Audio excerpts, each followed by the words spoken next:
Stock మార్కెట్లో డబ్బులు invest చేయడంపై అనుమానాలున్నాయా? ఈ వెబినార్ ద్వారా క్లారిఫై చేసుకోండి. For details contact 9154156708. Hi hello నమస్తే, welcome back to our channel. ఈరోజు మనతో ఉన్నారు సర్టిఫైడ్ ఫైనాన్షియల్ ప్లానర్ అయిన మాధవిరెడ్డి గారు. ముఖ్యంగా ప్రతి ఒక్కరి లైఫ్లో ఉండాల్సిన ఫైనాన్షియల్ టేక్ కేర్ వాటిల్లో హెల్త్ ఇన్సూరెన్స్ అనేది ప్రైమరీ పొజిషన్. అయితే ఇది ఎంతవరకు నిజం, అసలు ఈ స్టేట్మెంట్ కరెక్టా కాదా, ఇవన్నీ కూడా ఈరోజు ఎపిసోడ్లో తెలుసుకుందాం. Hi ma'am. హాయ్ అండి. ఫైనాన్షియల్ ప్లానింగ్లో భాగంగా ప్రతి ఒక్కరు కూడా వాళ్ళ లైఫ్లో ఈవెన్ ఎమర్జెన్సీ ఫండ్ కంటే ముఖ్యంగా హెల్త్ ఇన్సూరెన్స్ తీసుకోవాలి అనేది ఒక బిగ్గెస్ట్ స్టేట్మెంట్ ఈరోజు వినిపిస్తున్నది. ఇది ఎంతవరకు నిజం అంటారు? ఇందులో నా ముఖ్యమైన క్వశ్చన్ ఏంటంటే, ఫైనాన్షియల్ ప్లానింగ్ అనగానే ఇన్వెస్ట్మెంట్స్ ఎక్కువ చూస్తారు కదా, హెల్త్ ఇన్సూరెన్స్ కూడా ఇన్వెస్ట్మెంటేనా?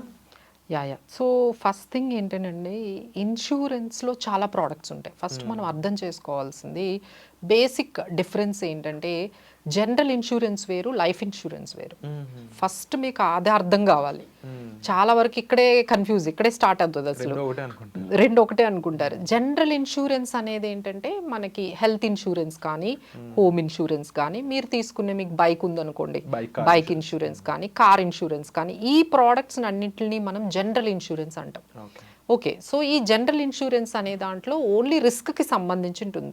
అసలు ఫస్ట్ మీరు అందరూ అర్థం చేసుకోవాలి, ఇన్సూరెన్స్ అనగానే మీ మైండ్లో రావాల్సింది రిస్క్ మేనేజ్మెంట్. ఇన్వెస్ట్మెంట్కి ఇన్సూరెన్స్కి అసలు సంబంధం లేదు.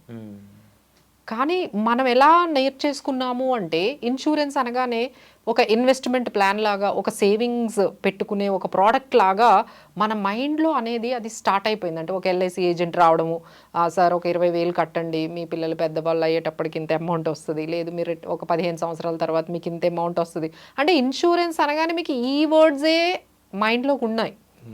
ఎందుకంటే మీ ఫాదర్ తీసుకొని ఉండొచ్చు, మీ ఇంట్లో వాళ్ళందరూ ఇన్సూరెన్స్ పాలసీస్ తీసుకుని ఉండొచ్చు. ఓకే, ఇన్సూరెన్స్ పాలసీ అంటే ఓకే, మనం 15 సంవత్సరాలు కట్టాలి, ఆ తర్వాత ఒక మెచ్యూరిటీ అమౌంట్ వస్తుంది. సో ఆ అమౌంట్ని మన రిటైర్మెంట్ కోసం కానీ, పిల్లల చదువుల కోసం కానీ ఉపయోగపడుతుంది. ఈ విధంగా మన మైండ్లో ఇంజెక్ట్ చేశారండి, విచ్ ఈస్ కంప్లీట్లీ రాంగ్. అసలు ఇన్సూరెన్స్ అనగానే మీ మైండ్లోకి రావాల్సింది ఒక రిస్క్ మేనేజ్మెంట్ టూల్, ఒక ప్రోడక్ట్. అంటే మనకి ఎలాంటి రిస్క్స్ ఉంటాయి లైఫ్లో, ఇది మనం అనుకున్నట్టు హెల్త్కి సంబంధించిన మీకు రిస్క్ రావచ్చు, లైఫ్కి సంబంధించిన రిస్క్ రావచ్చు, లేదు మీకు ఏమైనా ఇన్కమ్ లాస్ అయ్యే రిస్క్ ఉండొచ్చు. సో ఇలాంటి రిస్క్స్ ఏవైతే మన లైఫ్లో ఉన్నాయో వాటికి మేనేజ్ చేసుకోవడానికి ఇన్సూరెన్స్ తీసుకోవాలి. ఓకే, సో ఇప్పుడు మనకి ఫస్ట్ ఆఫ్ ఆల్ మన లైఫ్లో ఏమేమి రిస్క్స్ రాబోతున్నాయి అనేది మనం ఒకటి ముందు ఫైండ్ అవుట్ చేసుకోవాలి. ఓకే, నాకు ఒక ఇల్లు ఉంది, దానికి ఏమైనా రిస్క్ ఉందా, లేదు నా లైఫ్ ఉంది దానికి రిస్క్ ఉంటుందా, హెల్త్ ఏమైనా అవుతుందా, లేదు అంటే మనకు ఒక కార్ ఉంది దానికి, ఇలా అనమాట. ఇలా మనకు వచ్చిన రిస్క్స్ అన్నిటికీ సంబంధించి పాలసీలు తీసుకుంటూ వెళ్ళాలి. కొన్ని రిస్క్స్ మనం పాలసీ లేకుండానే మేనేజ్ చేయొచ్చు. కొన్ని రిస్క్స్ ఏంటంటే కొన్ని మనము ట్రాన్స్ఫర్ చేయాల్సి ఉంటుంది మన రిస్క్ని, దాన్నే మనం రిస్క్ ట్రాన్స్ఫర్ అంటాం. సో ఈ రిస్క్ ట్రాన్స్ఫర్లోనే మనకి ఇన్సూరెన్స్ ప్రోడక్ట్ అనేది స్టార్ట్ అవుతుంది. ఈ లైఫ్ ఇన్సూరెన్స్ అనేది ఏంటంటే టర్మ్, అందులో చాలా మళ్ళీ రకాలు ఉంటాయి. ఇప్పుడు జనరల్ ఇన్సూరెన్స్లో మీకు ఏం చెప్పాను, motor insurance, car insurance, health insurance, home insurance, ఇలా ఉన్నట్టు లైఫ్ ఇన్సూరెన్స్లో కూడా కొన్ని ప్రోడక్ట్స్ ఉంటాయి. Term plan, endowment, money back policies, ULIPs, kids education plans, annuities, retirement plans, చాలా వైడ్ వెరైటీ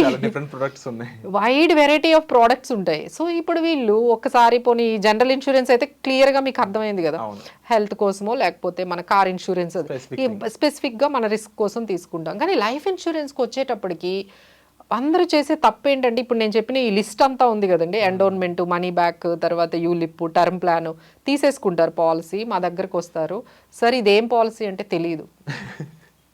అసలు ఐ వాజ్ షాక్డ్ అనమాట. అంటే ఆయన 1 lakh ప్రీమియం కడుతున్నాడు, ఆల్మోస్ట్ 10 years నుంచి కడుతున్నాడు.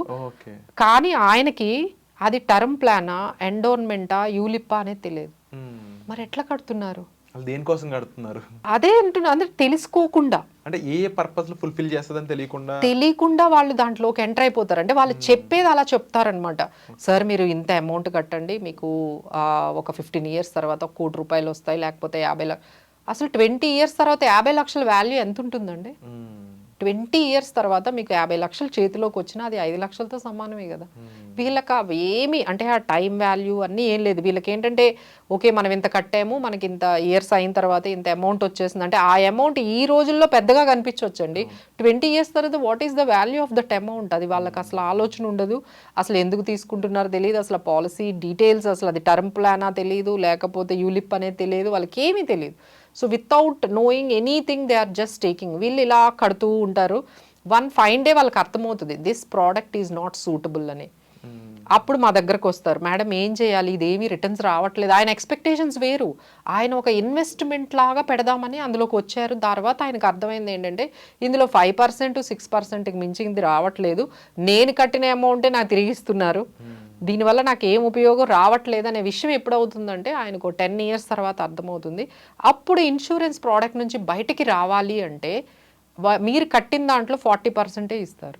సో ఎంత లాస్ చూడండి. ఇంకా ఆయన ఏమనుకుంటాడంటే అమ్మో ఇంక ఇంత నేను కట్టిన అమౌంట్ కూడా నాకు రావట్లేదు అని చెప్పేసి ఆయన మళ్ళీ మిగతా అమౌంట్ కూడా కట్టేస్తూ ఉంటారనమాట. So this is the cycle what is happening with the insurance product. So మీరు ఏమి కంగారు పడకండి. ఇన్సూరెన్స్ అంటే మీకు కావాల్సింది 2 పాలసీలు అండి. ఒక హెల్త్ పాలసీ కంపల్సరీ తీసుకోవాలి, ఒక టర్మ్ పాలసీ తీసుకోవాలి. టర్మ్ పాలసీ అంటే ఇప్పుడు మన కార్కి తీసుకున్నంత విలువ, కార్కి ఇచ్చినంత విలువ మన లైఫ్ మనకి ఇవ్వట్లేదు.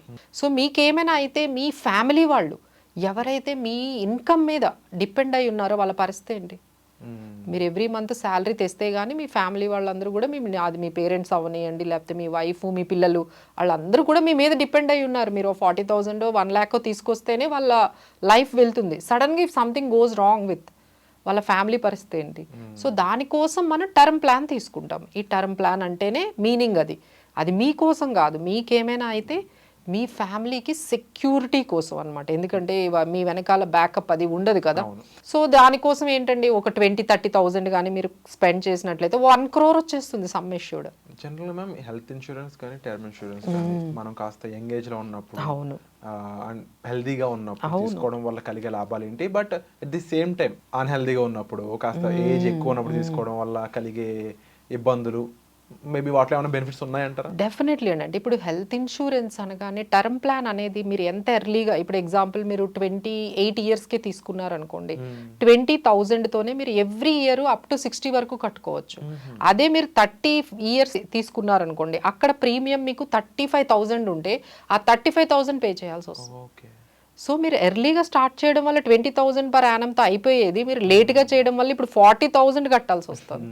సో ఎవ్రీ ఇయర్ అండి, అంటే మీరు ఒక్కొక్క ఇయర్ లేట్ చేస్తూ ఉంటే ఎవ్రీ ఇయర్ ప్రీమియం పెరిగిపోతుంది. ఎందుకంటే ఏజ్ ప్రకారం పెరుగుతుందండి.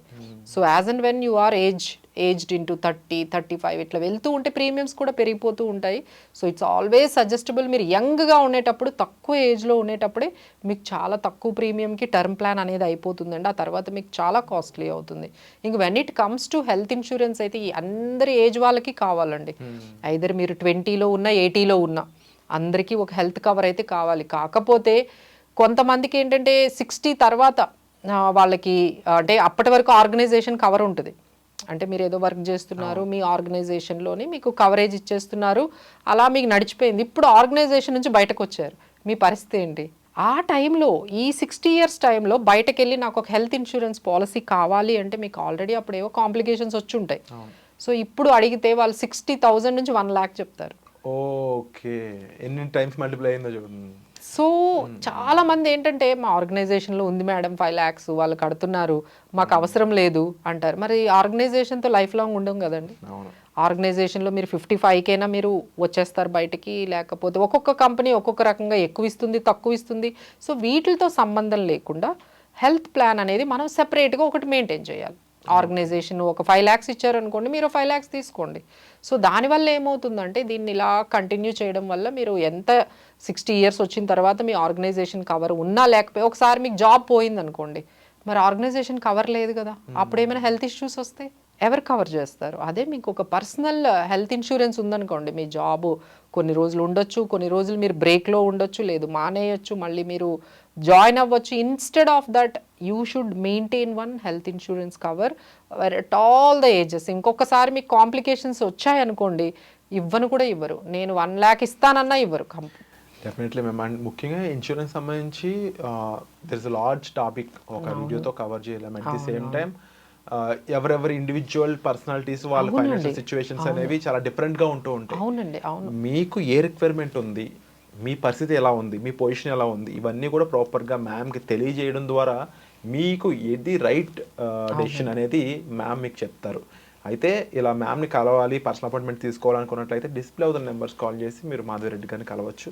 అలాగే త్వరలోనే మ్యూచువల్ ఫండ్స్, ఈటీఎఫ్ ఇండెక్స్ మీద మీకు ఒక మంచి వర్క్షాప్ అనేది, ఒక మంచి ప్లాట్ఫామ్ మీద మీకు డిజైన్ చేసి ఇవ్వబోతున్నారు. హోప్ఫుల్లీ దానికి సంబంధించిన ఇన్ఫర్మేషన్ కోసం కూడా వెయిట్ చేస్తూ ఉండండి. మీరు ఈ ఛానల్ని సబ్స్క్రైబ్ చేసుకోండి. And thank you so much for the information. Thank you.